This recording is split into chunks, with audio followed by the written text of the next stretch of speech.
It's so bad. It's so bad. Never bad. Welcome back. Chill Mini 59. Chill Mini 69's 10 episodes away? We're 10 episodes away. 10 episodes away from Chill Mini. You got to prep for that. Got to turn up the heat. It's going to take me at least 10 weeks to get ready. Sex mysteries only. That's it. Sex news articles in the weird world. Boom, boom, boom. You got it. I don't know what you guys got for this week, but boop, boop, boop, boop. On Bigfoot Watch, I've got ourselves a new article. Bigfoot Yet another? may be photographed in Iowa? Question mark. July 29th, 2021. While out for a walk in the wilderness, an Iowa man snapped a photograph of a curious anomaly that has given him second thoughts when it comes to the question of whether or not Bigfoot exists. According to local media, the intriguing image was captured by a man by the name of Jeremy as he and his sister were visiting the Whitewater Canyon Wildlife Area in the community of Bernard. Jeremy saw Bigfoot. Right? Jeremy saw Bigfoot. Right. Yes, he did. Right, old people, right? Is that a reference? I'm sorry. It is. It very much is. I'm sorry. I did not Shout out to all the old folks out there who get it. Shout outs to all those people who aren't sure exactly if they're Gen X or Gen Y. Yeah. I'm dropping the link to his photographs for you boys. Okay, I know you're going to share these. Before I look at them, can I ask you a question first, Mathis? Yes, sir. You may. Do you think these are compelling before I look at them? It's definitely something. Okay. But I don't know if I'd call it Bigfoot. Okay. But it is not. Oh, you know what? It's about as good as anything, I would say. It's literally been about as good as anything we've seen. It's a little, it looks like maybe he's got a little like hairless ween crotch area situation. Maybe his hands are in like the waist. Oh yeah. Like I can't, it's really difficult to tell. They're near water. It definitely looked like it's standing on two legs, whatever this thing is. Well, Mathis. Uh-oh. I have a close-up photo. Oh God. I have an even better nervous. close-up photo that I think you should look at. Oh no. What is this going to be? Oh no. What is this? I agree. That's him. That's just me in the summer. That's just me in Big Bear Lake. Yeah. It is a picture of Sasquatch riding a jet ski on a lake. Yeah, it is Clearly. amazing. Finally, a picture that's not wobbly. You know what I mean? It's not blurry. It's actually shot very well. Oh my God. And he's literally carving it up. Let's put it that way. Mm-hmm. Bigfoot is carving it up. He is shredding that lake up. Yeah. As Bigfoot would do. Jeremy's final quote was, "You don't have to believe me. I wouldn't believe me. But Come now on, that Jeremy. I've seen whatever that was firsthand, I think I may be a Bigfoot believer now." What is going it's on? like just a shadow figure. It's literally just like a person far away and it's dark. That looks like a furry person. Okay, I'll give you. I'll Why give you is the picture of Bigfoot? that. Why is Bigfoot in the water right now? What's going on with that? Why is there Maybe like he's a thirsty. Bigfoot? He's just getting a drink. Maybe I just it's mean time like, to why take a is there sip. like Bigfoot fever right now? Like Bigfoot's popping up a lot. Oh, I have an answer. I have an answer that I'd wager. Just like during every time where UFOs appear or anytime that there's anything stressful in the environment, UFOs are real.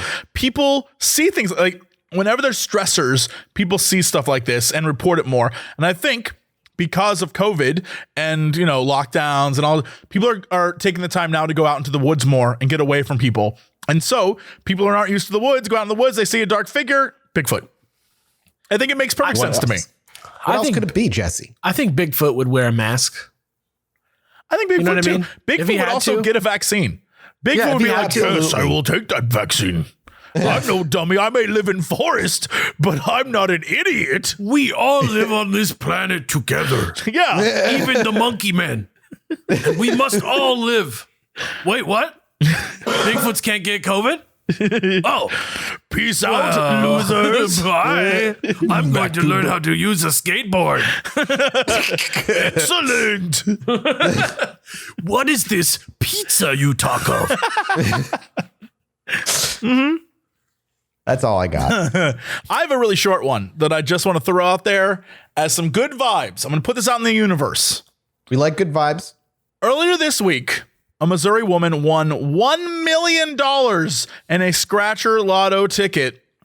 Hell yeah. Angela Caravella, 51, of Kansas City, told Florida lottery officials she was on her way home, but her flight got canceled.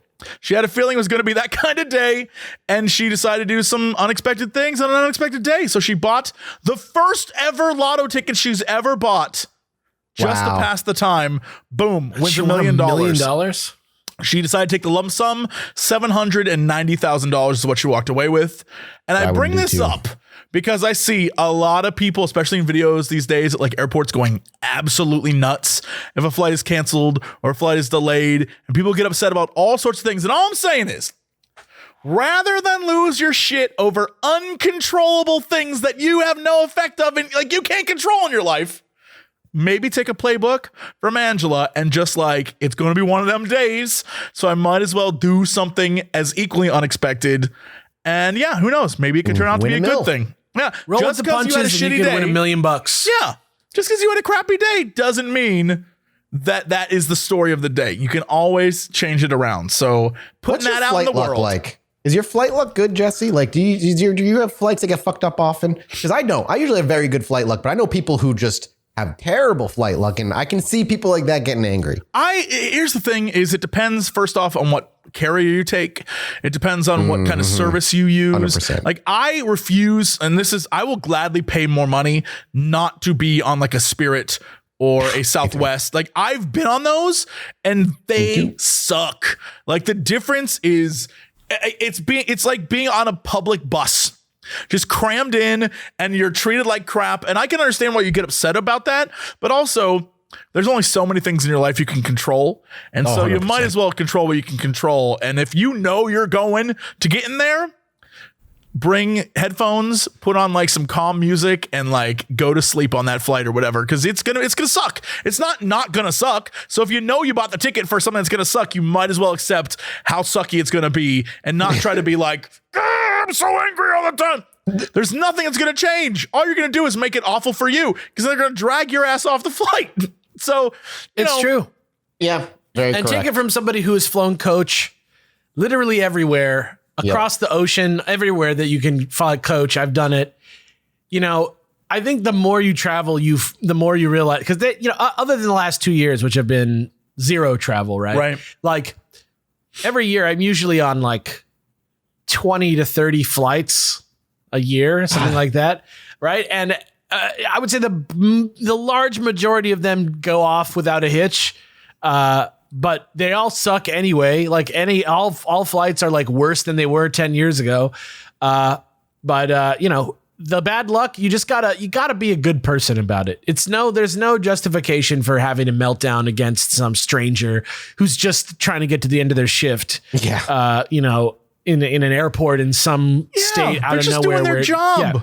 It's like when people go nuts at like the McDonald's. That McDonald's employee is literally being paid way less than they should be, and they're just trying to get through their day. And you being like, my McFlurry doesn't have enough Oreos. Like that is unfortunately not. Like that's not the solution. Like that's just. Sometimes you got to be sympathetic to people in the world because, it's not everyone wants the job they have. And yeah, I love that good work ethic and whatnot, but like everyone has bad days. And some days you're not going to get as much Oreo as you want is all I'm going to say. That's the key to life. Some days you aren't going to get as much Oreo as you want.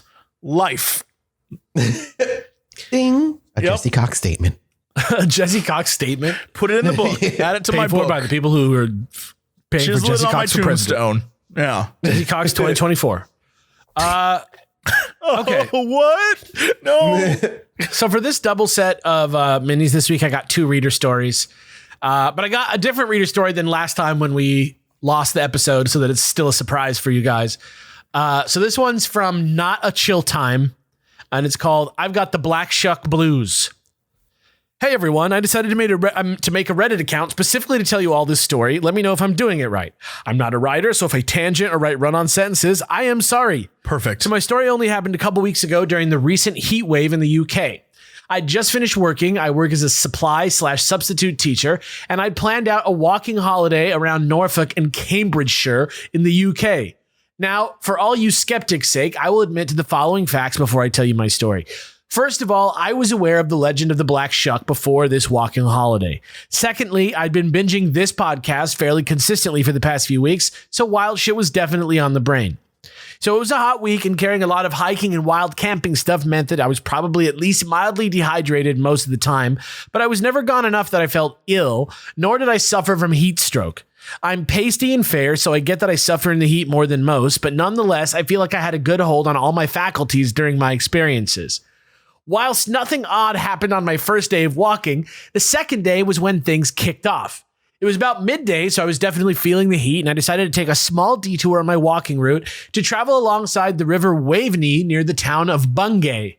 Boy, I hope this is like hard mode pronouncing British towns. So I hope I got this right. It wasn't as sheltered as I hoped it would be, so I eventually stopped, put down my rucksack, and went for a paddle in the shallows on the riverbank. It was whilst I was splashing about that I noticed on the other side of the river this big black dog. The UK doesn't have wolves, but IDK how else to describe it, really. It was like an Alsatian, but completely black, and just chilling, watching me on the other side. I assumed at first it was someone's dog off the lead, but looking up and down the river, at least from what I could see, there wasn't anyone else about. I was sitting stock still, just looking. It was sitting stock still, just looking right at me. I kind of gave it a half-hearted wave, but it didn't react. I got that weird vibe you get when someone's watching you and suddenly felt pretty self-conscious, so I climbed back onto the bank, put my shoes and pack back on, and set off walking. The entire time, the dog didn't move or react. I'd like to say something dramatic like I looked over my shoulder as I walked on and it was gone, but nah, I started walking, I pretty much forgot about it straight away. It was literally about 5 hours or so later when I swear I saw it again. This time may have been just my imagination. I'd set up camp for the evening in the corner of a field underneath a tree and was just settling in for the evening when I could have sworn I saw a black shape of an animal jump the fence at the opposite end of the field I was in. Now I was on high alert, mainly because I thought it might be Farmer and his dog coming to tell me to get out of their field. But they watched and waited. The more I watched and waited, the more I began to wonder if it was something else. The field was full of wheat and some hoppy stuff. I don't claim to be an expert, but it was about waist high. And if there was something in the field with me, you best believe I wouldn't have known until it broke into the grassy patch I was camped on. It was a little disconcerting, but the night was uneventful. And if there was something lurking in the field, it didn't bother me at all. The next day was pretty rough. It was about 30 degrees Celsius, if my phone was to be believed, and I didn't make good progress. That's pretty hot, by the way. I didn't specifically see anything, but admittedly, I was pretty head down, keep walking the whole day. I want to iterate again that I'm not an inexperienced walker, and I wasn't like wildly dehydrated or hallucinating or anything, but I kept getting that weird feeling like I was being followed. I'd stop to have a drink, and the hairs in the back of my neck would stand up, or I'd randomly get goosebumps despite it being hot. Now, being a woman and traveling solo, there's always a certain fear of, well, being followed. So perhaps it could be attributed to paranoia. Honestly, I'm not sure what's scarier to me, being followed by a ghost dog or being followed by a human. And I didn't really shake the feeling, so maybe I was setting myself up to get spooked. But when I came to set up camp for the night in Dunwich Forest, I felt pretty highly strung, not the vibe I was hoping for my holiday. So I woke up around 1 a.m. in pitch black and I felt very alert. Normally wouldn't be an issue. I'm in a woods, I'm wild camping, stuff wakes you up. What felt different this time was that same feeling like I was being watched.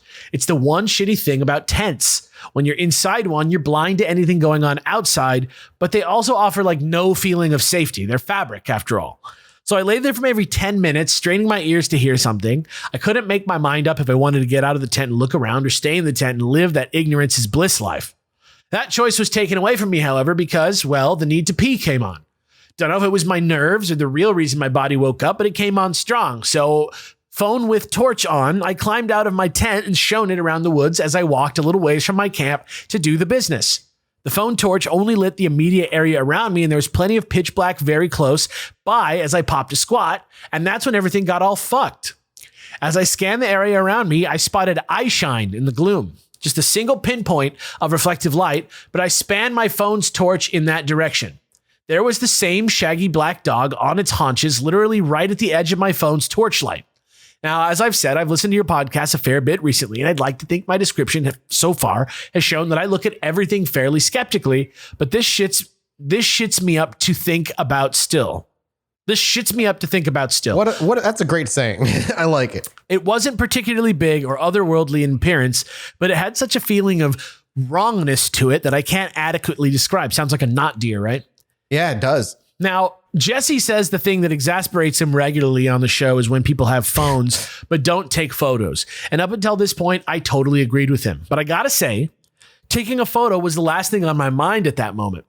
I don't think I've ever genuinely felt that afraid in my entire life, and all higher brain process beyond pull up your pants and get ready to run were way beyond me at that point. The dog opened its mouth and started to make this weird barking laugh. It sounded more like that when the animals seemed to imitate human voices than anything. Like, I love you. That weird uncanny valley shit where you could mistake it for a person if it wasn't for the fact that it sounded so wrong.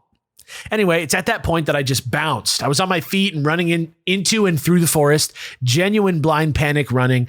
Long story short, I got absolutely turned around and lost and didn't find my way back to camp until after the sun came up. And I understand that bolting was a stupid move, but again, I can't understand how blindly terrified I was. And when I did find my camp again, of course, there was no sign of a dog, no paw marks or anything, nor did I feel like I was being watched or followed or anything like that anymore. I packed up, made a beeline for the nearest civilized area, and when I got to an area with a phone signal, I hysterically called my partner to come pick me up there and then, cutting my holiday short by half. Could have been a stray dog that attached itself to me, but we don't really have stray dogs that follow people in the UK. I gather this happens quite a lot in some national parks in the USA. I've never seen a stray dog in a national park, but maybe I'm the rare one. It could have been an overactive imagination / dehydration / heat stroke hallucinations, but I drank regularly, was sensible, and never overexerted myself in the hot weather. I understand that camping out in the woods could be scary, but I've been wild camping since I was 16, and the woods have never bothered me. Now, this entire area I was holidaying in does have a legend of a cyclopean hellhound called the Black Shuck.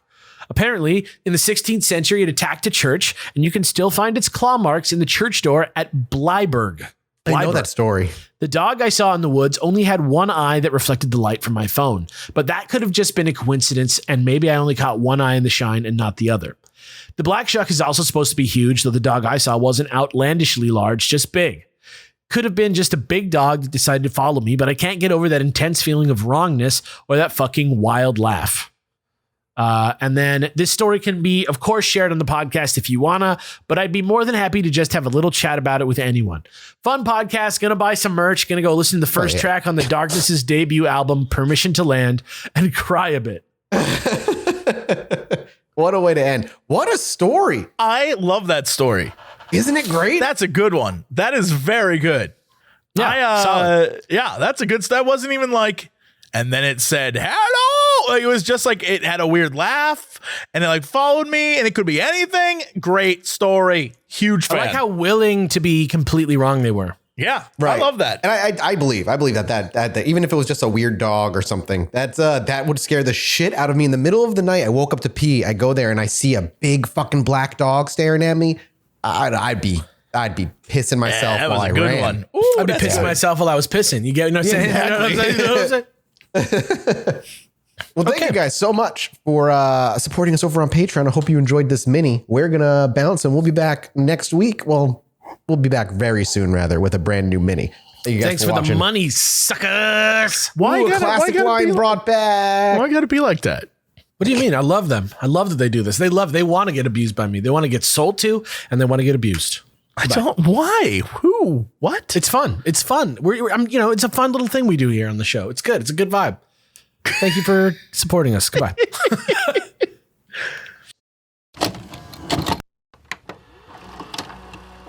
Thanks to Honey for sponsoring this episode. And we all shop online, some of us maybe a little more than others. For instance, I was in New York the other day, hanging out with my brother and my sister, and while I was at my brother's apartment, I noted a really nice bookshelf that he had, and I've been building my retro room for a while, and I was like, I want that. So I just went onto his computer where he had Honey already. I bought it ahead of time so it would be here when I got home from the trip, and I saved $50 on that thing thanks to Honey finding a coupon for me. We've all seen that promo code field taunt us at checkout, right? When you want to save money, you know it's possible, but you don't have a code.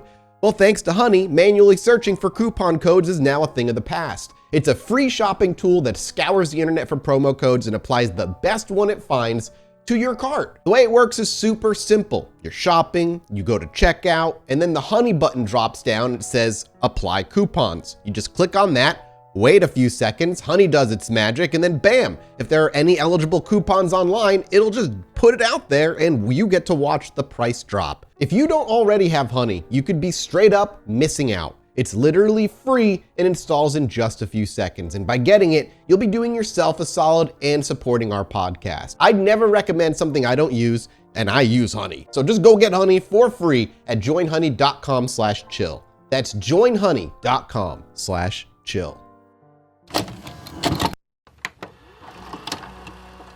Hello, my little Chilluminati. Ooh. Welcome to Chill Minutes. Harry Potter. Potter. Yeah. I don't know. This is actually at Minisode 59. I was off by one on the last one, so we're 59 now. So now we're 10 away. Now we're 10 away? Now we're 10 away from 69. I was off by one. That's fine. I get to feel the whole excitement thing a whole second time, so I'm exactly. It's tight. I am excited for this one because, Jesse, I'm here to make you happy. I've got science for this little article. I've got science. What are you talking about? This is what I say. Light from behind a black hole, Jesse. Oh, what does that mean? Einstein's theory of general relativity has been proven accurate once again by the recent detection of light from behind a black hole. Researchers observing X-rays flaring from a supermassive black hole picked up a number of what they describe as luminous echoes that were smaller, arrived later, and had different colors than the flares from the front of the black hole. Any light, quote, any light that goes into that black hole doesn't come out, so we shouldn't be able to see anything that's behind the black hole, said Stanford University research scientist Dan Wilkins. The researchers concluded that the black hole's enormous gravitational field was warping space-time as Einstein predicted and allowing the luminous echoes to travel around the black hole. So, that's exciting. That's so basically, once again, like space seems to be this fabric of some sort that is being changed and maneuvered.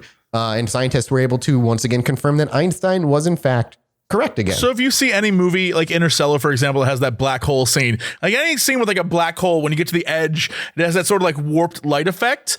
Just think about it. It's not just 2D, right? Warped light isn't just like all of reality going in there.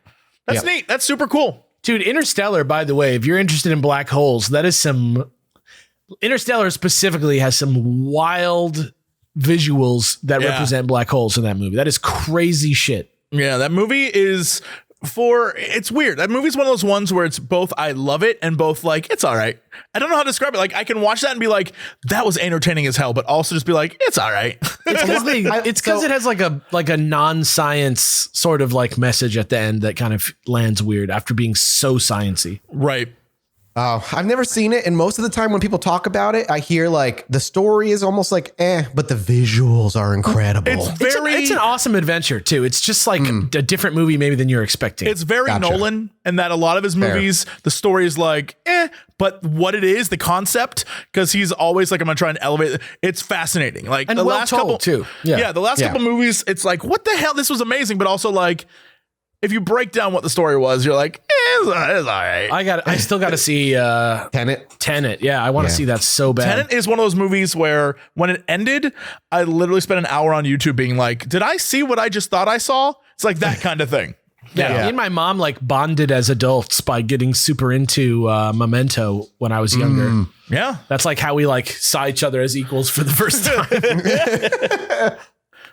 All right, boys, who's next? You know what? I'm going to jump in here. Update. The mysterious flying man is back at LAX. Jetpack guy? He's back. The Federal Aviation Administration confirmed a pilot contacted air traffic control this past Wednesday, reporting a possible sighting of a man wearing a jetpack. Dude. A Boeing 747 pilot reported seeing an object that might have resembled a jetpack 15 miles east of LAX at 5,000 feet. The Federal Aviation Administration. 5,000 feet, a mile in the sky? Yeah. Good Out of Lord. abundance of caution, air traffic controllers alerted other pilots in the vicinity. Again, this is one of many sightings of this person. And it has been happening all through 2020 and is still continuing now. in 2021. I thought we had an answer to this, didn't we? Well, the FAA, they said they saw no unusual objects on radar. And of course, like I said, this follows similar sightings in 2020 and early 2021. There was a video potentially in December of 2020, but many people believe that it isn't a man, that it's a drone that is made to look like a man. Yeah, I can see that. But also, we've seen photos and videos of that dude who flew around New York City. Yes. That is like a real ass thing. Like, Yeah. I don't know. I mean, I don't know if he's going a fucking mile into the goddamn air, but like, you know, maybe he could. I don't know. I don't know what the science is on that. Yeah. And so it's update. It's back. Whatever it is, it's back. If you I see feel him like in it the would be sky, windy take a as shit picture. up there. You know what I mean? Like, it would be like, you'd be like up there, like trying to fly, and it would be like, I mean, you can't see me, but I'm shaking back and forth. I'm, Yeah, you know, I getting don't- like, you know, there's- like when you go down a hill on like a skateboard or a bike, you get the speed wobble. There's so many like things you'd to get- consider. Yeah, no, a great example is there was a story this past week about a guy who got into like a bubble craft and tried to run from Florida up the East Coast, right? Except he ended up going south because again, tides, he's stupid as currents, fuck? like there's a million things you have to think about, and the air is the exact same. And so a jetpack. Plus, you can be like upside down in the fucking air, which is like insane to me. There's a million things that can go wrong and a million things to count for. Flying is lots of math at the end of the day. And so it's interesting that this person hasn't like actually, or drone, actually caused a problem. So I don't know. That is, especially in like the LAX area where there's so much fucking traffic. There's Holy so much shit. air. If you I sit, fucking hate LAX so goddamn much. LAX, they're about to get a train, which I'm like so excited about, but we'll see. That's good. They need that real bad. if you go, I think there's some YouTube videos where it's just like a camera sits there and they speed it up and it's all the planes landing at LAX.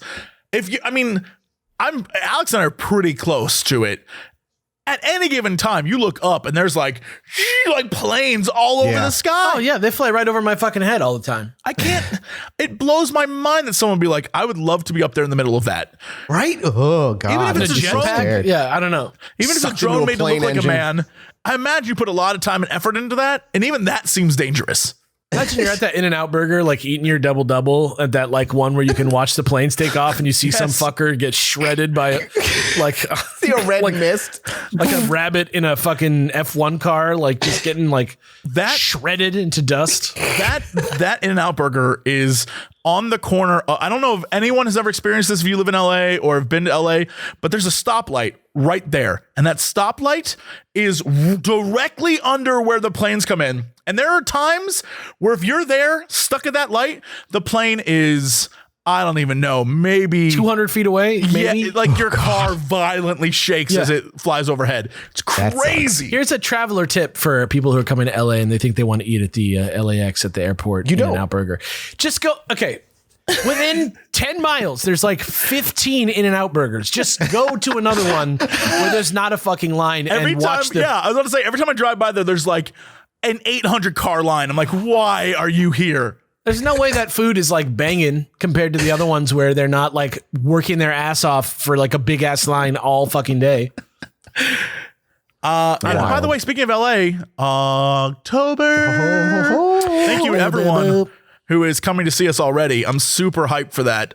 There's so many people, and we still have some tickets left. We are below 50. We'd love to get rid of them. Below 50. Holy We'd shit. love to get rid of them. Dude, this is gonna be the biggest show I have ever done by a factor of 4. Yeah, Like, You'll be all right. You'll be all right. I'm excited. This is gonna be a wild experience. This is gonna be wild. yeah, we'd love to see excited. you all there, especially those of you who are on Patreon. Yes.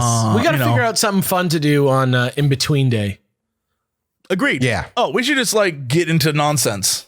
You know, I am. I have an kidding. idea, but I have an idea, but we'll see if it's possible. I don't want to like make anybody. I'll be sick. there at the SGS show as well. So if you've got tickets for SGS and you're not gonna get to see me at Chilluminati, I'll be there too. yeah, that's so a make sure that's you a solid pop over. Tuesday, Thursday, a wombo combo is what it is. It Ooh, is. that's what it's called officially now in my mind. The Wombo combo. Wombo I like combo. Get some fries with that. I guarantee I will guide you to at least one delicious place to eat. I'll put a little guide out or something so you guys can go to a bunch of places to get Maybe a some little good food. Patreon exclusive LA dinner guide. Yeah, LA exactly. lunch guide. Yeah, exactly. There you go. LA lunch and dinner, breakfast, lunch and dinner by Alex. Yeah, I like it. look at that. That's a reason to come to LA just by itself. He's not wrong. He's not LA's got wrong. such He's going to good take food, you to a dude. place, especially if you're like from the Midwest and you're coming out here, you're going to be like, what the hell is it? Having lived in the Midwest and knowing what's available to eat versus what Alex will be like, this is good. Trust me, you're going to be like, what is this? It's going I to be didn't know amazing. these You're two gonna love foods it. could be put together. You're going to That's all I love do. it. I promise.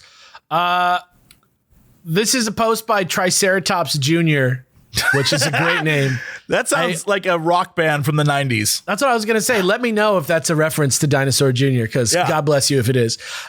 This story is called The Jazz Ghost, which is why I'm reading it. I don't know. It's a complete blind read. So here we go.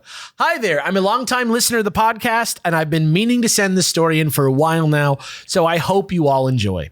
To begin, this happened almost 2 years ago now. I was a freshman at Oregon State University, go Beavs, and I was very heavily involved with student media on campus. I was majoring in music production at the time, so I volunteered a lot running the audio board for our student TV station and DJing at our radio station. So to say the least, I'm very familiar with my way around an audio board. Okay, fair enough. You're hired. I had that life when I was in college. I was in the radio, TV, film department. I know your vibes. When this event happened to me, I was doing my late night radio show on a Saturday night, although it was now Sunday morning at this point, but who cares?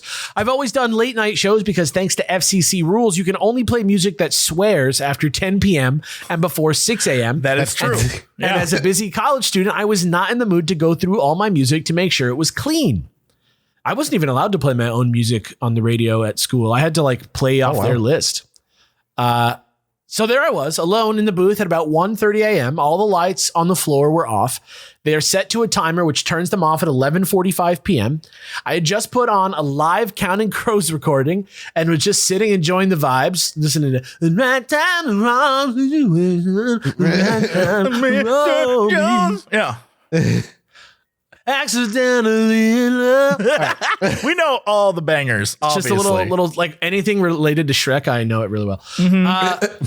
Was just sitting and enjoying the vibes when all of a sudden jazz music starts blasting. And when I say blasting, I mean unbearably loud.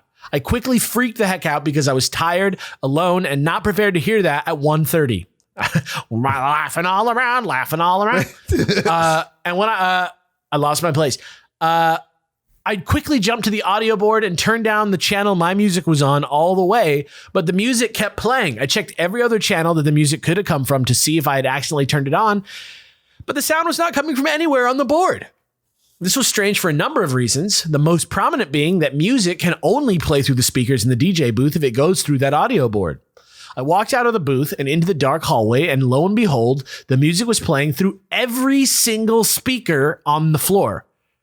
To map this out, the floor is like a giant square. The DJ booth is in the bottom left corner. If you go up the hall and to the top side of the square, you have the bullpen where we do all our student newspaper and magazine stuff.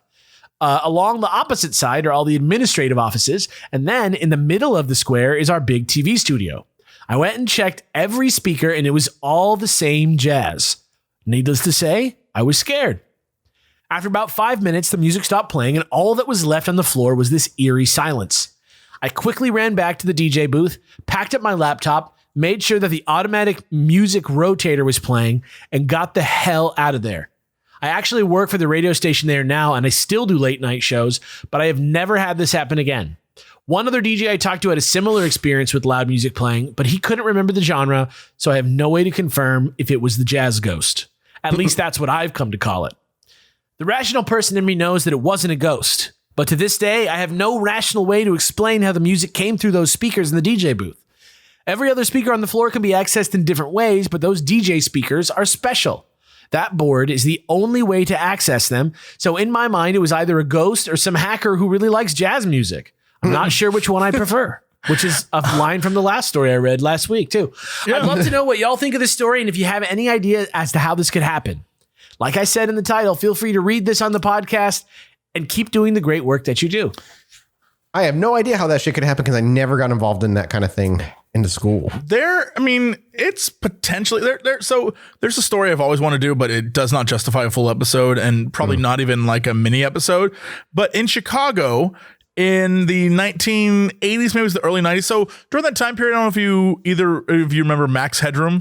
Oh, Yeah. the signal jack. Yeah. Yes, I do remember. There's like a and I know very the famous signal jack. And it's not worth a whole episode, really. It's definitely worth like Googling and watching on your own. Yeah, but like literally live TV was hacked by a Max Headroom figure, and like he got his butt spanked on like signals can be hacked. I don't particularly know how.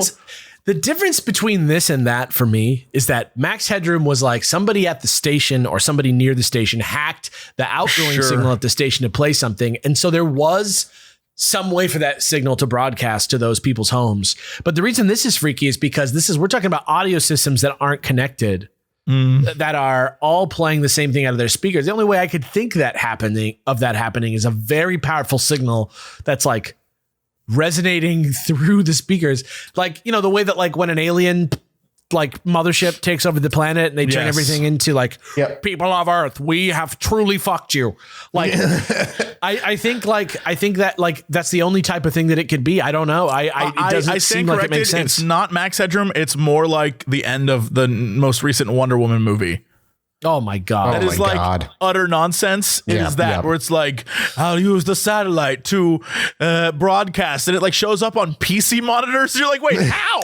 How is that possible? Like, how did it connect? How did it connect to that? The PC doesn't have a satellite dish. It's like that though. Like that, honestly, that freaks me out. Like picturing that happening, it's a creepy scenario. It's interesting. Just being alone at 1:30 in the morning, I'd be like, same thing. I'm out. Bye. Oh, I would have turned everything off and be like, nope.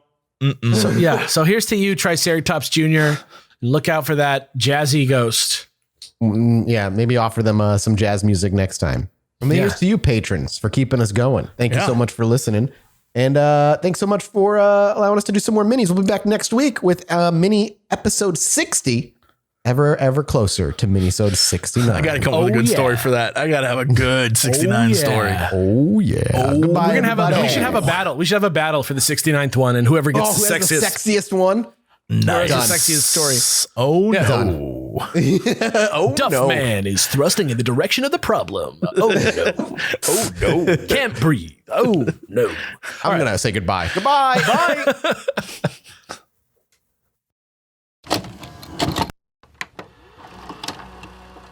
Thanks to Felix Gray for sponsoring this episode, and I'm just not even going to look at the little bullet points they want me to talk about. I'm just going to talk about how much I use their glasses. They sent these to me now almost a year ago, I think, at this point, and they have been a staple for me ever since. I used to think a lot of my headaches came from like lack of caffeine, and spoilers, they do a lot of the time.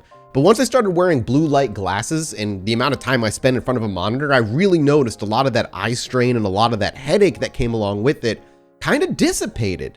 And the reason is the blue light glasses that Felix Gray makes is 15 times more effective than other blue light glasses. And you might think that's crazy, but when you think about it, it's really, really simple. Other blue light glasses end up putting the blue light filter over the lens after the lens has already been made, where Felix Gray ends up building that blue light filter into the lens as an integral part of the lens itself. And because of that, it can filter out way more of that blue light than many other blue light glasses can. I highly suggest them, especially if you're somebody who spends a ton of time in front of the computer like I do. So if you want to go check it out, you can do so at felixgrayglasses.com/chill. Non-prescription and prescription glasses are both available. Check them out now at felixgrayglasses.com/chill. That's FELIXGRAY glasses.com/chill. Free shipping, free returns, free exchanges. felixgrayglasses.com/chill. Hello, my little Chilluminati. What? I'm going to do that on a live show. I want you to know that's how I'm opening the live show. I'm opening it. Chilluminati, all of it. We're going to be He's going to say to this. He's going to say to the sound guy, turn it all the way up. Yeah, I'm going to walk out. I'm walking out into the audience. I'm going to lie on the floor, and in my most central voice, Good luck. Yes, of the region, I'm gonna lie on the floor in my most sensual way. I'm just gonna moan, "Hello, my little." You know, Chilluminauts." there's alcohol there, right? You know, someone's gonna get down the floor with you. Well, we'll see what happens. Listen, it'll What be if the they do? beginning What of if the people get on show. the floor with you? Then I will have shown you, Jesse, the power of Chilluminauts. It'll be like Andy Kaufman. It's a good vibe. Right? Exactly. Yeah. Exactly. Everybody loves it. Everybody loves to have a little extra fun. You know what I mean? Exactly. That's what I'm saying. And it won't be like when Alex fell onto the bathroom floor and stepped in piss and all that good stuff. Everybody knows No, that. it'll be great roughly story. the same. It'll be roughly the same, except you'll be on your back. I'm glad that has made it into Chilluminati lore. I love that. It needs to be canonized. Welcome to the Chill Mini 60, episode 60. Oh shit. Yeah, we're episode 60 of the Chill Minis now. We've been doing Chill Minis for 60 weeks, everybody. That's Weren't we 60 insane. before? No, we were 59. Now we're 60. And away now from 69, remember? We're good. Now we're only 8-9 away from 69. I mean, okay. Dude, there's something- I feel like we were there before. No, we weren't 50. I said it was 59 when it was 58, and then it was actually 59 the one after. I had just 59. Then it was twice. actually 59. And there's something cosmic about being 9 away from 69. You know what I mean? You're like just Yeah. a 9 away from the 6. Exactly. Doesn't matter. So we're Doesn't almost even there. really We're make getting- sense. We're getting real close. Anyway, Yeah. Alex, we're gonna hand it right to you because you left off on a cliffhanger. Yes. with some more Disney spookums.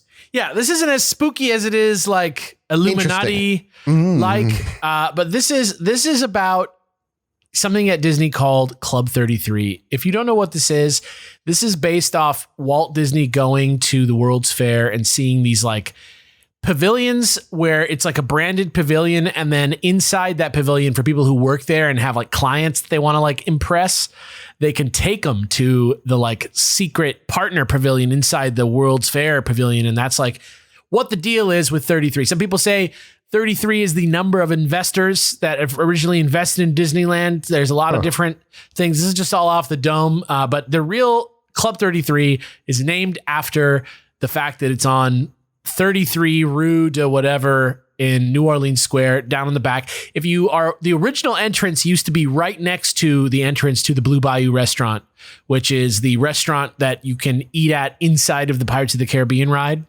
That's like the only place they serve alcohol to regular guests at Disneyland now. But at the time, Club 33 was the only place they served alcohol in the whole Disneyland park at all. And you had to pay exorbitant membership fees.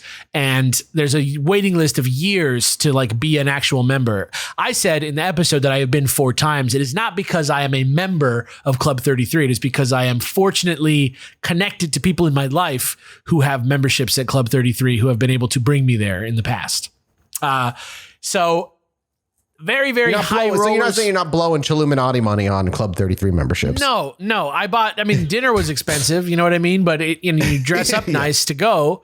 But it was cool. I went and one of the first time that I went, they give you the option to do this little like tour where they put you in the caboose of the train, and it has like the smoking jacket that Walt Disney was given from Hirohito or something like that, like some beautiful Wild. silk jacket, just right there in the train car with you. And they give you like a sort of like, deep cut tour as you go around with like a personal tour guide. Really cool stuff. But there was one, and now there are 4 or more that are around the world now. So I'm going to give you like the original one. It's like it's on the 33 Orleans Street is what it is in Disneyland. It originally kind of had like a mid-century sort of like hunting lodge theme, and that's how I saw it most of the times that I went there. But then, and you enter right off the street in the park. Now there's like a gated area that leads to this thing called the Court of Angels. That's like That's such a wild name. But it was like in the New Orleans area. It's like a little inside court of a building that was beautiful, right? And so it made sense that it was called Court of Angels.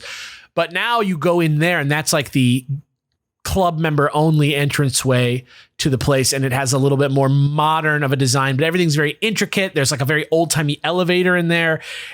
Some of the original old like animatronic birds and stuff that were made ever are in there. It's just a nice thing, and the service is amazing, and the food is like world class.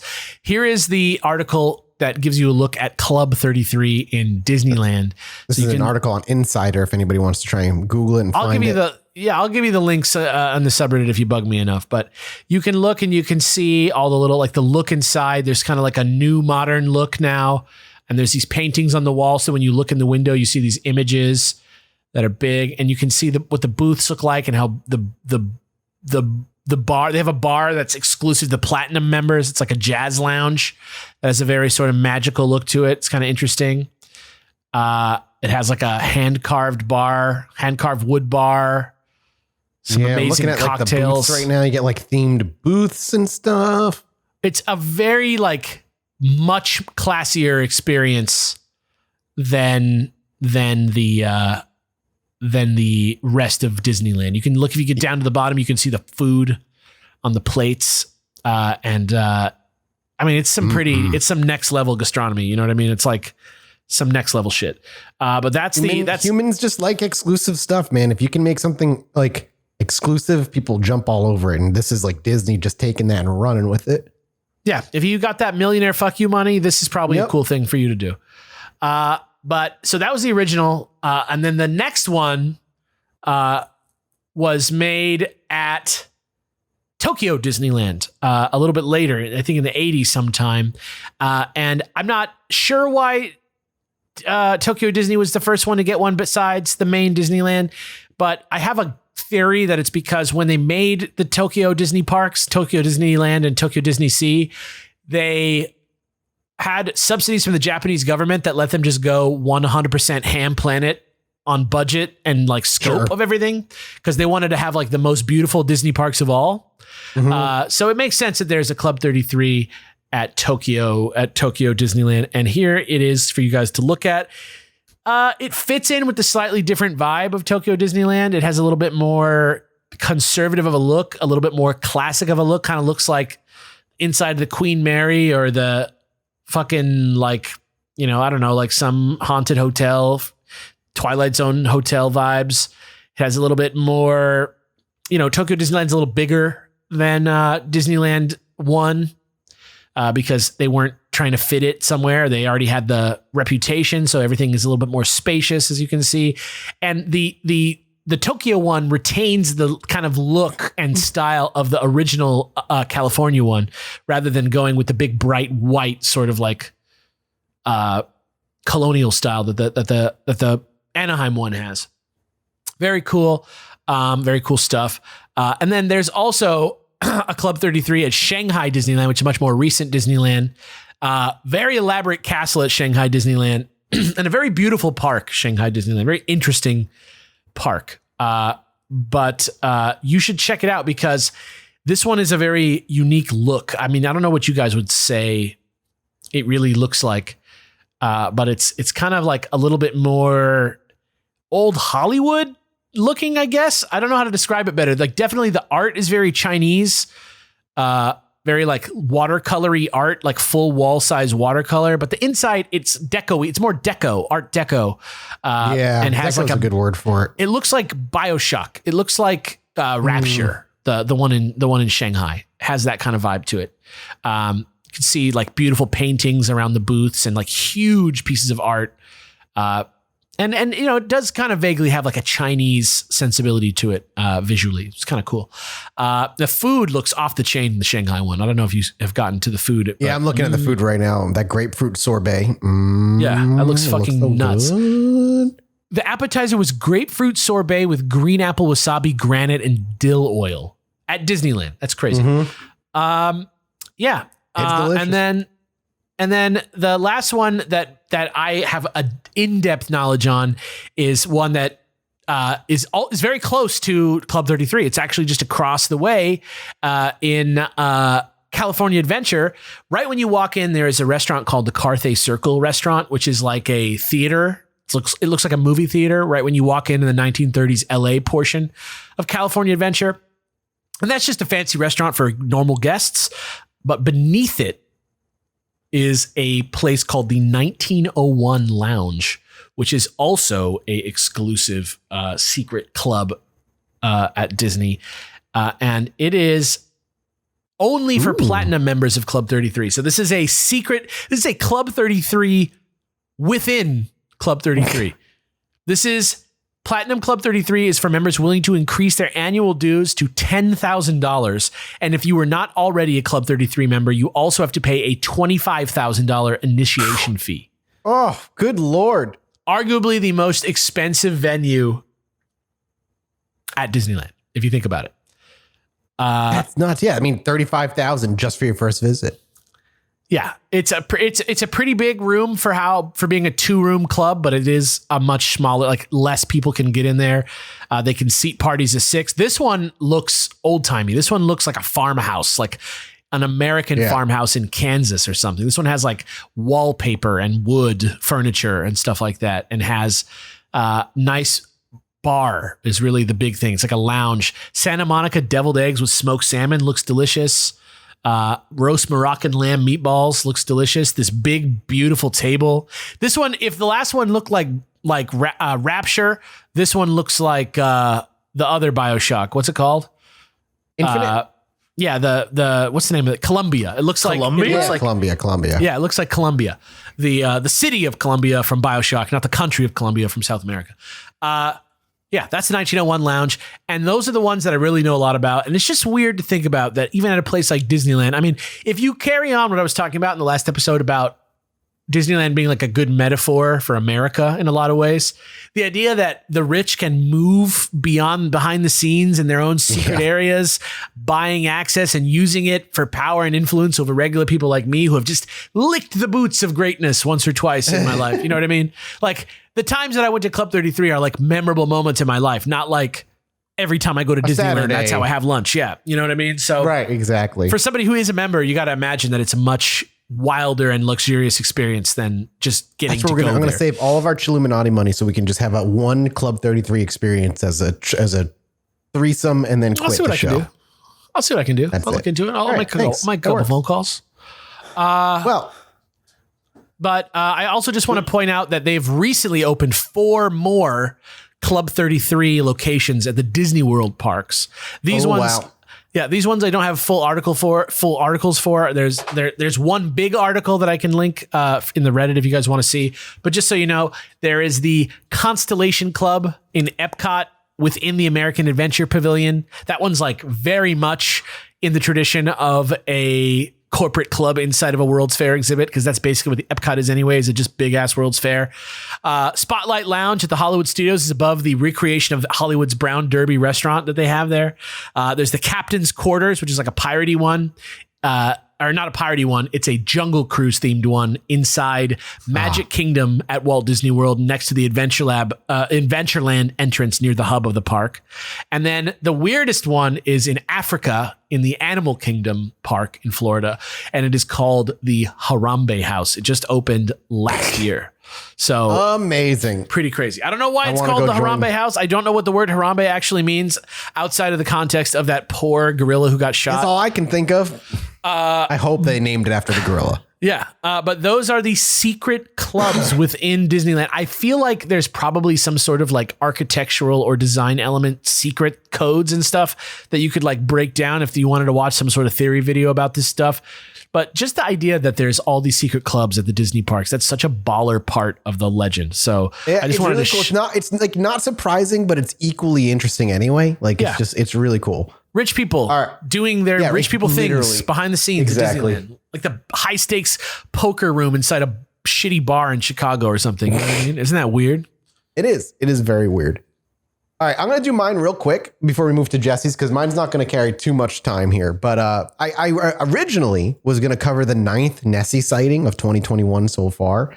But because we did ghosts, I'm changing it because a Colombian mayor shared a video of a ghost attacking a security guard. Yo, I'm here for this. Finally, dude, ghosts is this the dude who pissed got off?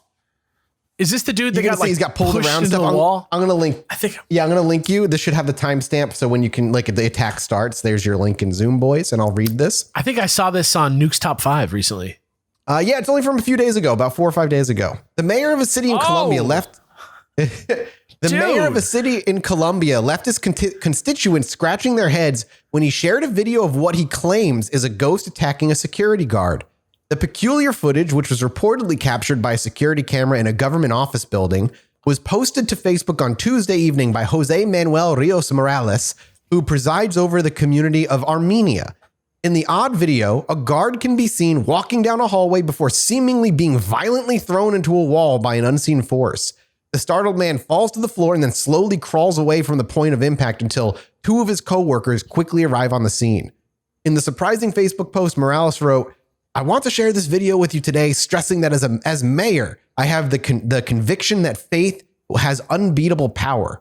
He goes on to assure residents that upon learning of the eerie incident, he enlisted a bishop and other religious figures in the city to bless every corner of his workspace and asked his social media followers to join in a prayer to help ward off whatever sinister spirit struck the security guard. That's a wild spin. Alas, at the very end, alas, it would seem that his constituents were not as concerned about the potential ghost haunting the building has as he might have imagined, as many of the comments dismissed the entire affair as foolish and a waste of government resources. I mean, they are correct. It looks pretty good, though. Once you're done being impressed by this dude flinging against the wall, go back and realize that it's just him stumbling and tripping, and watch the timestamp at the top. From the moment as he's walking, it's ticking out second. The moment he trips and falls into it, or stumbles into it, the time of the seconds speed up 3 seconds in a row or faster than all the other seconds.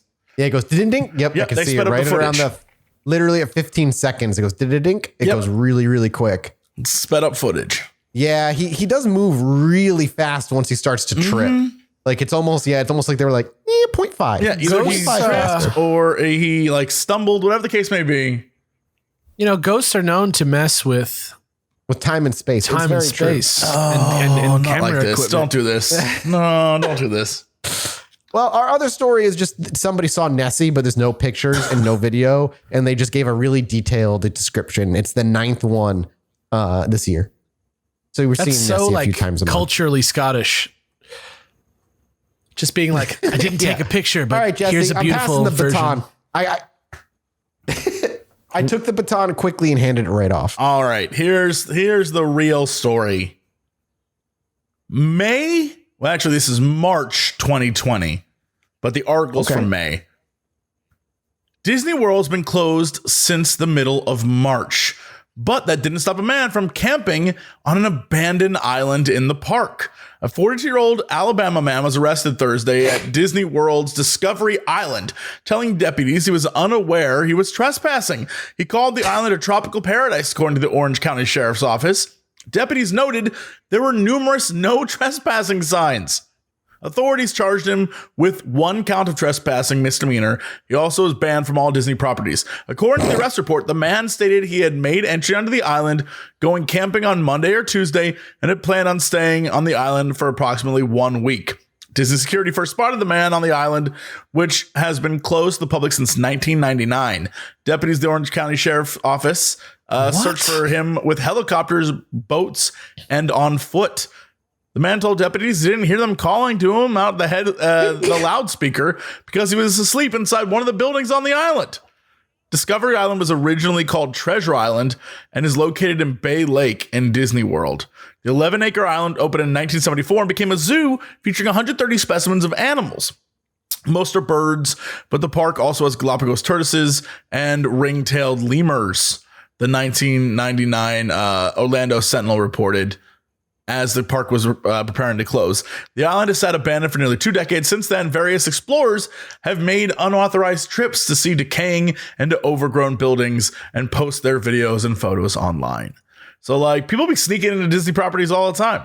That is dead ass Jurassic Park: The Lost World, like straight up. Yeah, it's wild.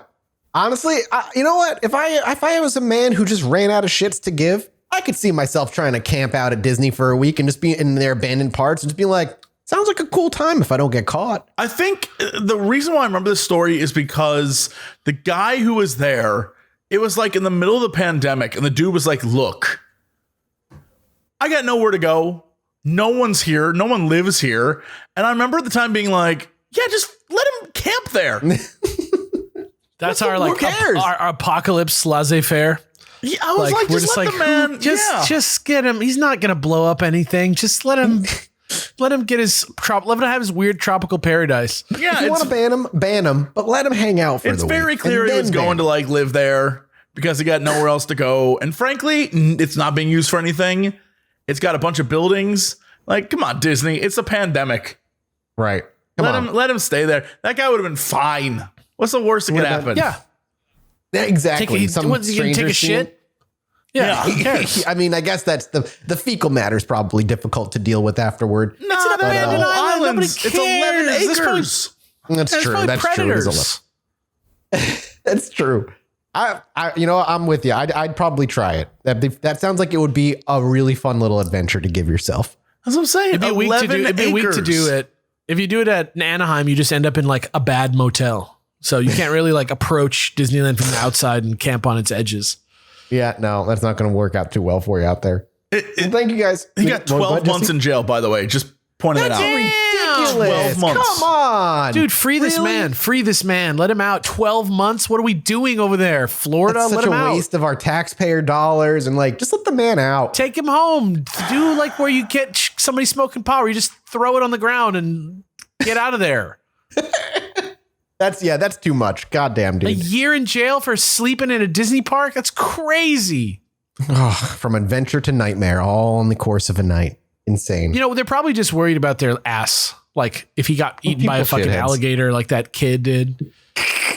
Oh, God. Wild. Whoa, just an update. You can't leave yet. Oh, wow. Okay. There is a YouTube video. I don't know if this is the same guy or someone else. There's a YouTube video called Escape from Discovery Island, the actual footage. And it's someone witnessed the man arrested while escaping Discovery Island. The Southern pirate gets away with the actual footage of his escape. This must be another person. Yo. Man, people be out on Adventure Island fucking all the time. And best part, Alex, he called it in the video, the real Jurassic Park. Dude, no joke. It fucking is the real Jurassic Park. You kidding me? Look at that shit. That is dope. Hey, I'm looking at it right now. Wild. Go check this footage out. August 30th, 2020. Cool. Well, on that note, we're going to leave and we'll be back next week with another brand new mini for all y'all. Thank you guys so much for the support over on Patreon. And hopefully we'll see some of you guys over at the live show in a couple of months. But until then, we'll see you next time. Goodbye. Bye. Thanks to Joybird for sponsoring this episode. And making your home your own is extremely important. I have now been living in Texas for 1 year. I cannot believe that much time has passed, and the house that I moved into and the house that it is now are incredibly different. Because over that time, I've slowly made the house my own. And by doing so, I put the furniture I want, the decorations I want. It's important to me to come home to a place that feels like my own and is fun for me to live in. And a big part of that is because of Joybird.com. And it's time to get ready for Joybird's Buy More, Save More sale. You have a ton of variety with Joybird, from rich buttery leathers to the softest velvets. You're sure to find the fabric and texture that's right for you. You can even order a free fabric swatch kit to feel the fabrics well before you buy them, ensuring you don't have to buy it blind. And it has financing rates as low as 0% APR for up to 36 months. You can relax now and pay later. Each piece is made with incredible care using responsibly sourced materials free of harmful chemicals. Quality craftsmanship, stain and scratch resistant fabrics, and limited lifetime warranty. Joybird furniture can handle anything your family throws at it. Literally. Joybird stands by its quality and craftsmanship. If it's not everything you hope for, simply send it back. Create a space that brings you joy with Joybird. Visit joybird.com/chill and get 30% off of your purchase. That's 30% off at joybird.com/chill.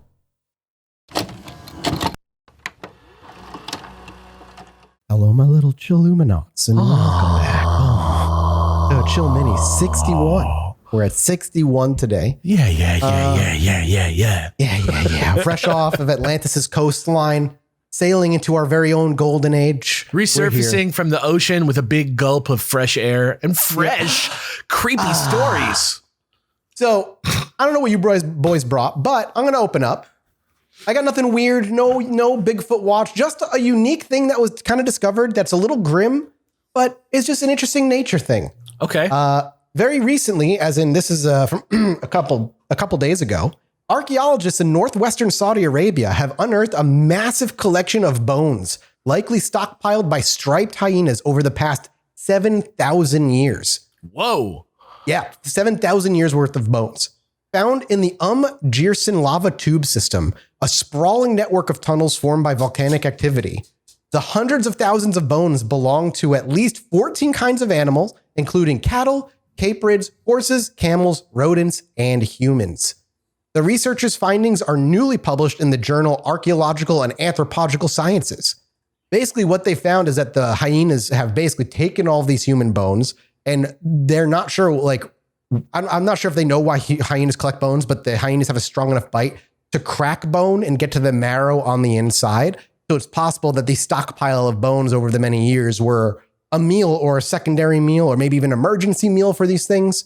But researchers have been investigating this site, which is located in the country's Harat Kiarbar lava tube field since 2007. But they only ventured into the cavern's depths a few months ago because they thought they heard possible hyena snarls coming from deeper within the tubes. For the study, the team analyzed 1,917 bones and teeth recovered from the lava tube system. Radiocarbon dating of a small number of these samples found that they range in age from around 439 to 6,839 years old, suggesting a long use of the lava tube system by carnivores. So yeah, just a kind of a unique piece of history where all these bones over the course of history kind of just been grabbed by hyenas, and the pictures that you can see on Twitter. If you want them, I can link you right now. But these pictures are just like, it looks like something out of a movie. Genuinely. I'm going to link you in Zoom here. Okay. Where did it go? Oh, there it is. Okay, here we go. Whoa. This is deadass The Lion King right here. Right? It looks literally like right out of a movie. This is where they shot the Scar musical number where he's like, I'm the best.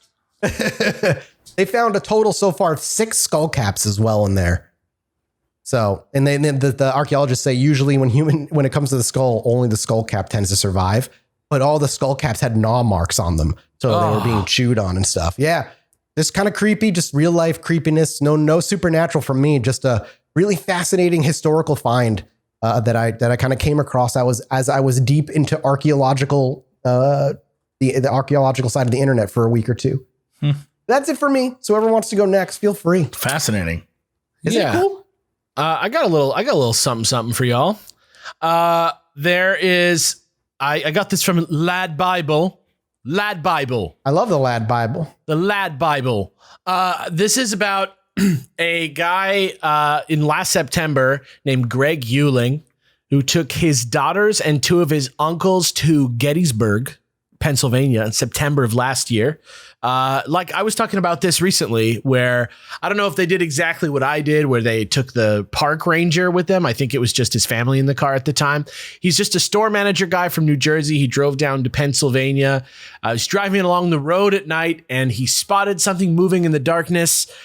He said that one of his uncles was so spooked, he rolled up the car window. Like he was just so like what I mean is he believed that it was happening so much that he decided to roll up the car window. There's a quote here that's, "We just went there as tourists to learn more about the history of the Civil War and see the old battleground where the Gettysburg Address was given and all that stuff. We were driving along one night. We started hearing noises. I heard things to the left and my uncle heard things to the right, and there was a fog, but the fog was weird. It was only in one patch, not dispersed. Then we saw these shapes moving in the darkness. They were the size of humans. One of them ran right through the cannon. It was weird. It was scary. It was crazy. My uncle got so scared, he rolled up the window.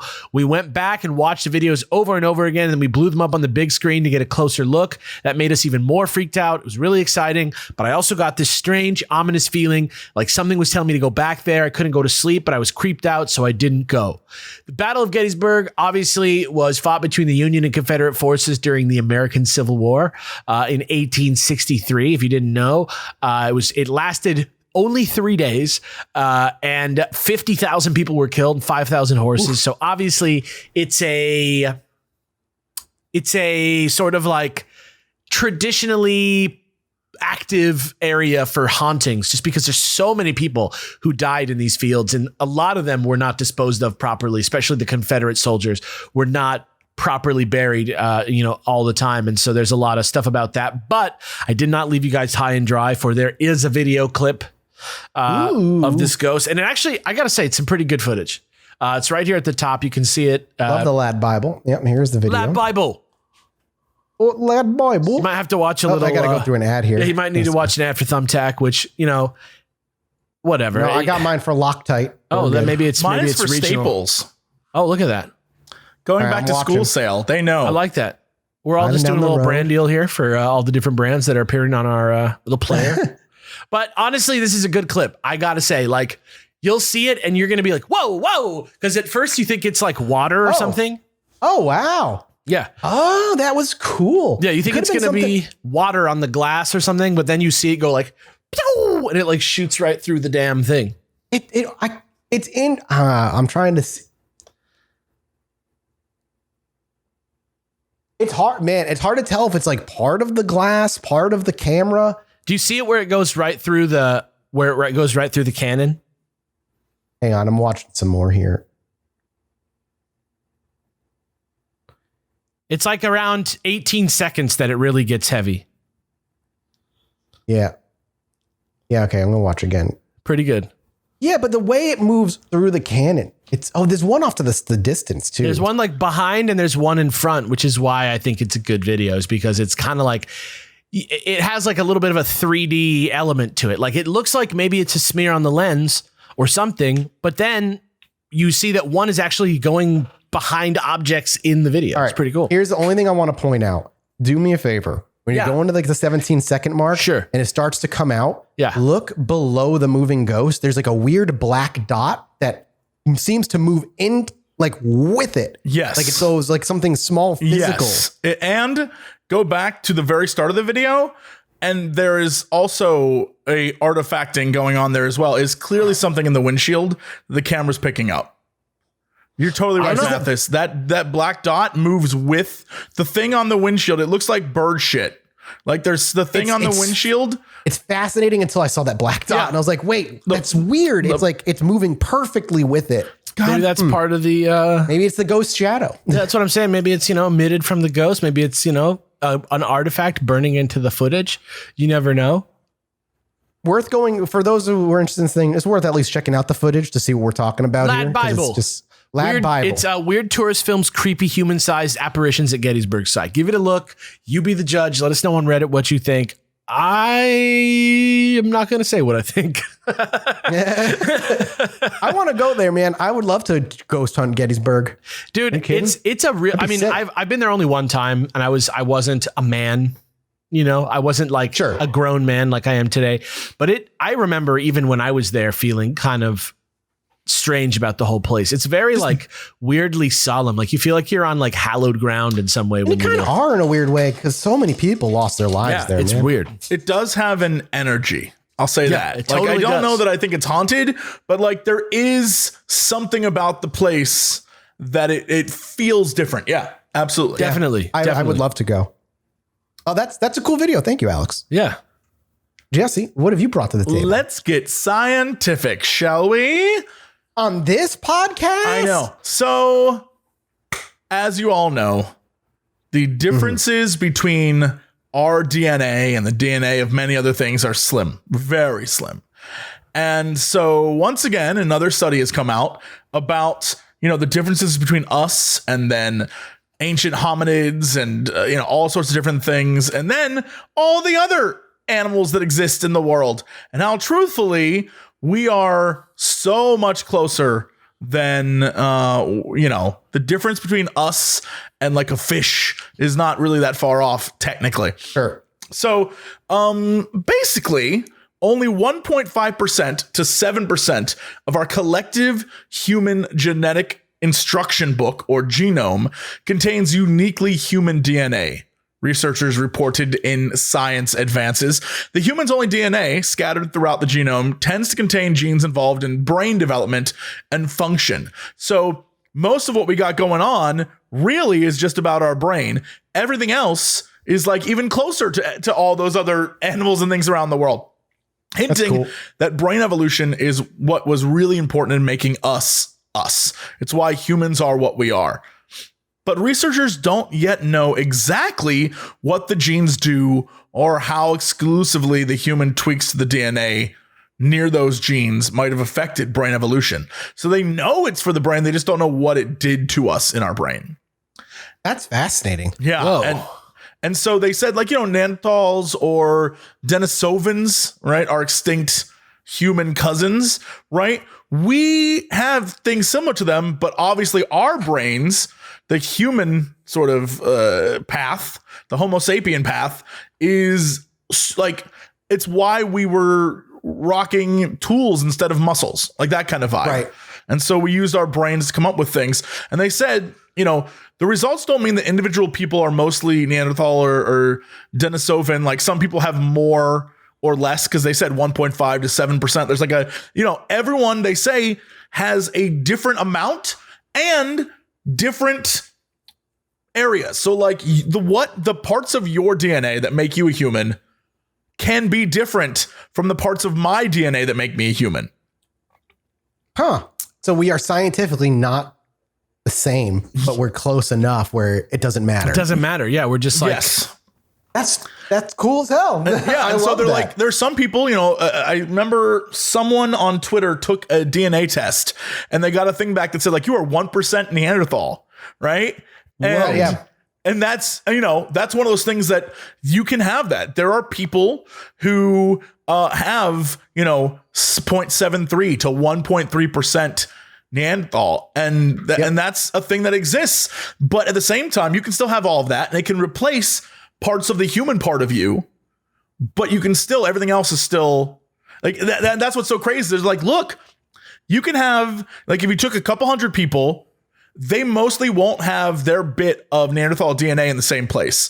Same as the human bits won't be in the same place. And then if you add up all the regions where people have the different things, like people in Europe have different than people who are in Africa, and people who are in like Asia. And there's all these different pieces that as people spread out and people moved around the planet, little bits were sort of just lost. And then they kept other things for a million reasons. And then over time, we lost things because of a million other different reasons. But they're like, at the end of the day, we are essentially just, even the things that make us human are different between each one of us.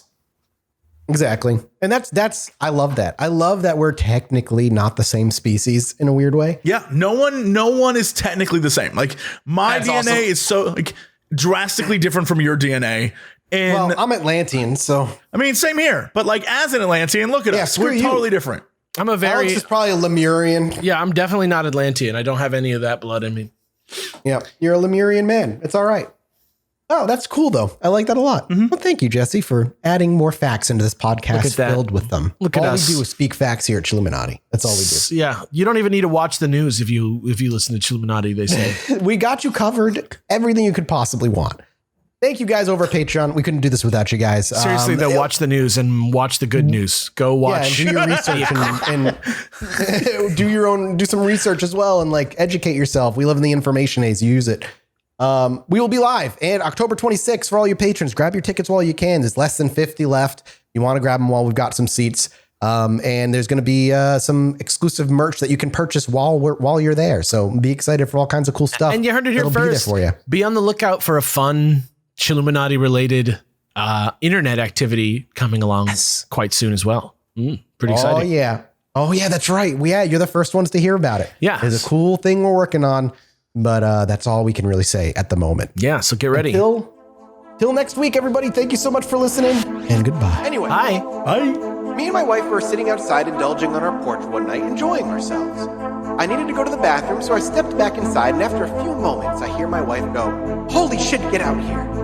So I quickly dash back outside, and she's looking up at the sky in awe. I look up too, and there's a perfect line of dozen lights traveling across the sky.